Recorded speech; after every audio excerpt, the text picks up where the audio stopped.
to help people deal with this problem. Sean. Hi there, Mark, Micah. Tonight, the vigil just wrapping up for two 17-year-old twin brothers who were gunned down in this very spot here in Old Town. The family calling not for revenge in this case, but for justice. Tonight, a vigil for two more of Chicago's young victims of violence. These are both some great kids and very respectable boys. The family of 17-year-old fraternal twins, Edward and Edwin Bryant, mourned at the scene of their deaths. The brothers killed early Sunday morning at Evergreen and Hudson in Old Town. The high levels of violence that we are currently experiencing in Chicago is totally unacceptable. And the life of both Edward and Edwin Bryant was stolen senselessly. The entire city should be mourning. They were just two of the 17 people shot and killed in Chicago's most violent weekend of 2016. The youngest victim, just 14 years old, DeMarco Webster Jr., planned to run for student council at his elementary school. He was shot early Saturday in the 500 block of South Central Avenue while helping his father move. Since Friday, at least 41 other people were injured in a year that's seen more than 3,600 people shot and 638 people dead. Well, it's a way of life in Chicago. Unfortunately, right now, the mayor and the police superintendent, Eddie Johnson, they appear to be clueless when it comes down to reducing shootings and homicides in Chicago. It's time for some new strategies. Do solemnly swear. Strategies, he says, police can only help so much, as 223 new officers were sworn in today to serve and cut the violence. And to be quite frank, I'm sick of it, and I know the people in the communities are tired of it. That's why we have to do a better job of holding those individuals accountable. The family of the Bryant brothers are asking for the cooperation for those who may know what happened to these brothers here. The police believe this may have been a drive-by shooting. The Reverend Ira Ackrey and his church offering a $2,000 reward for information leading to the arrest and conviction of those responsible. That's the latest here in Old Town tonight. Sean Lewis, WGN News. All right, Sean, thanks, and we'll be right back.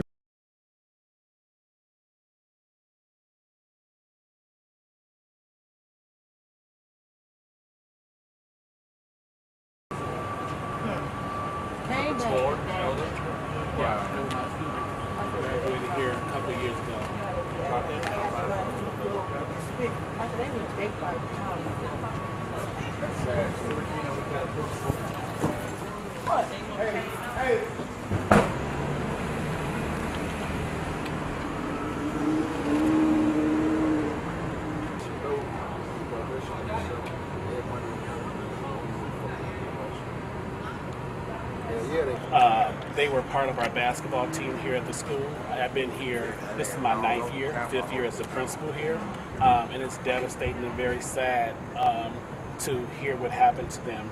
They were very loved, they've never gotten in any trouble, they were very well liked, always did their academics, and it was a joy to have them here, and I'm extremely saddened to hear what has happened to them.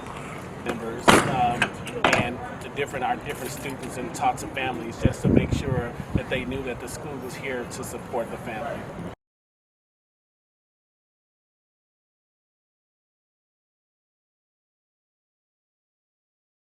Good morning, YouTube subscribers. Today it is Wednesday, November 2nd, 2016. I done jumped the gun about a whole year. So some twins were slain in Old Town, Chicago. They were born on the same day and they died on the same day. 17-year-old twin boys were shot to death over the weekend in Chicago. We just saw the two videos. Edwin and Edward Bryant were killed early Sunday in Old Town 3 weeks after they just turned 17. The fraternal twins have frequented the Stamps Ryan Center where Edward, who went by Ed, was a standout basketball player with the Chicago Demons. Edwin had played basketball when he was younger but didn't pursue it as a high school student. Edwin was more interested in football. The drive-by shooting happened around 3:15 a.m. in the 400 block of West Evergreen Avenue.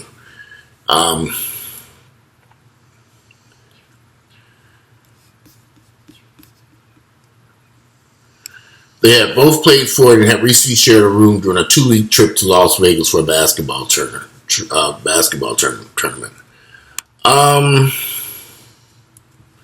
It's a long article here. I'm going to show you the link to it. So 2 17-year-old kids were killed in Chicago over the weekend. 2 17-year-old twin brothers. And a 14-year-old was also killed in Chicago. There were a total of 13 people shot and killed Halloween weekend. Was it 13? I think it was 13 or something like that. I have to recheck that figure. So you have all these people who were shot and killed. Young black African-American, young black men in the Chicago area. And no one's really saying anything. You don't see Black Lives Matter screaming and hollering.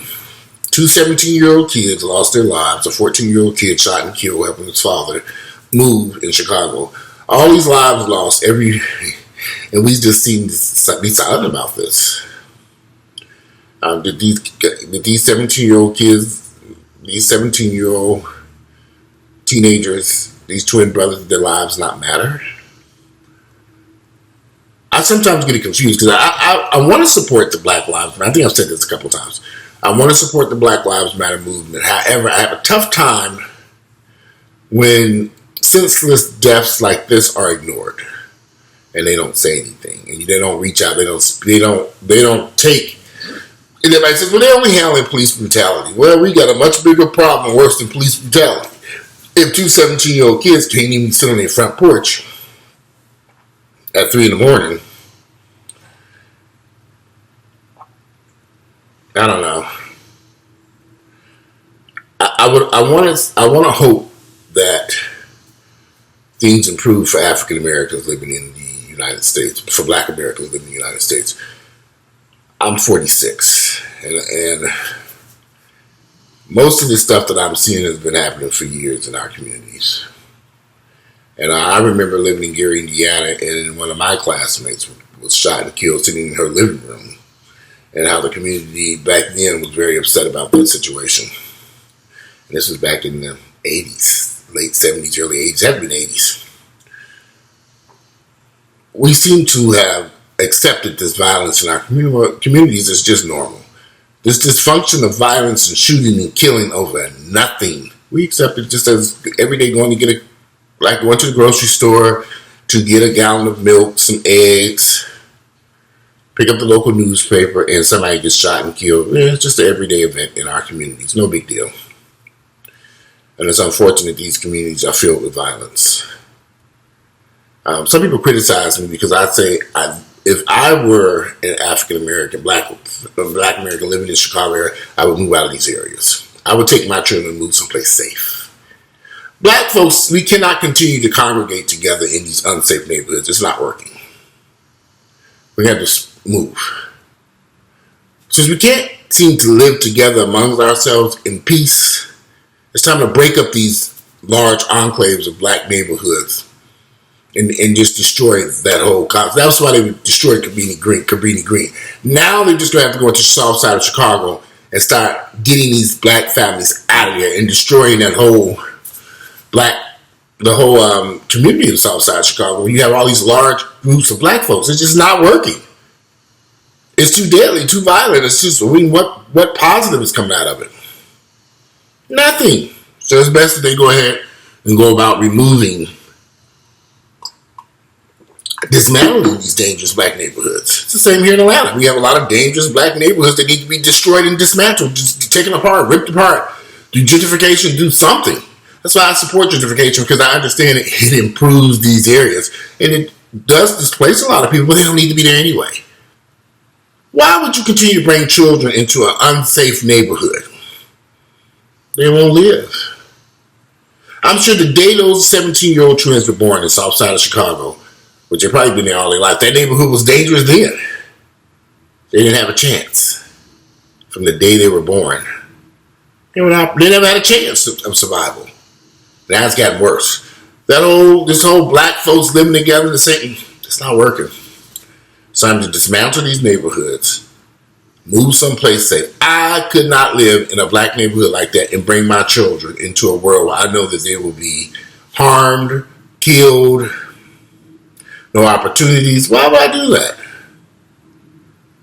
And so I look at these neighborhoods and I think, wow, what do these parents think when they bring children into this world? Do they think, well, I'm going to be able to raise my children better in this environment? A deadly, dangerous environment, worse than you think you're going to be able to raise your children there and they'll get out of it and survive and live? Not a good idea. These neighborhoods need to be dismantled, torn apart. In some way, shape, or form. This is just the dysfunction is just too great, and it's too dangerous. And I'm looking at all these police officers that were in those videos. And they're predominantly white officers. They don't live in those neighborhoods. They don't live over in the south side of Chicago and in our old town where this shooting took place. These are dangerous places. It's not working. Move your family someplace safe. Go somewhere so your children can live and thrive and survive. It's the only way it's going to work for black folks. Us sitting around together as a group, it ain't working. It's too dangerous and it's killing our asses. Go somewhere else. Pack your stuff. Leave. Move. Leave these dangerous neighborhoods. I don't care where they are, whether it's Chicago, Atlanta, New York, Washington, D.C., wherever it is. Move, Miami. Get out of there. Go someplace else. It's the only way your family will survive. And let's dismantle these blocks and blocks and blocks and miles of poor neighborhoods. In Atlanta, some of these neighborhoods stretch for miles. It's nothing but poverty and poor people. This needs to end. Go someplace safe. I don't care where it is. Many of some of these families need to leave the whole Chicago, leave Illinois, get out of there. Go someplace. Don't come to Atlanta. It ain't no better, but go someplace else. Matter of fact, when you're looking for someplace else to go, if you see large groups of black people there, don't go there. Go someplace else. Keep moving. Go where you can find job, income, safe schools, safe neighborhoods. And unfortunately, around large groups of blacks, it ain't safe no more. It may never have been. I know some people are not going to like this video. I don't care. But it's time we stop fooling ourselves and bringing our children into these dysfunctional black neighborhoods where they get shot and killed at 3 a.m. in the morning on their porch, sitting on their porch. It's just too dangerous. If you like my videos, click like, share them with family members and friends. I'm out of here and enjoy your Tuesday. Again, today is Tuesday, November 2nd, the year is 2016. And I hope that I'm looking forward to reading you all's comments and see what you have to say about the death of these two 17-year-old kids. And I wanted to show the video of the 14-year-old kid too, but I couldn't download that one. So I'll work on getting that also. All right. Have a good day.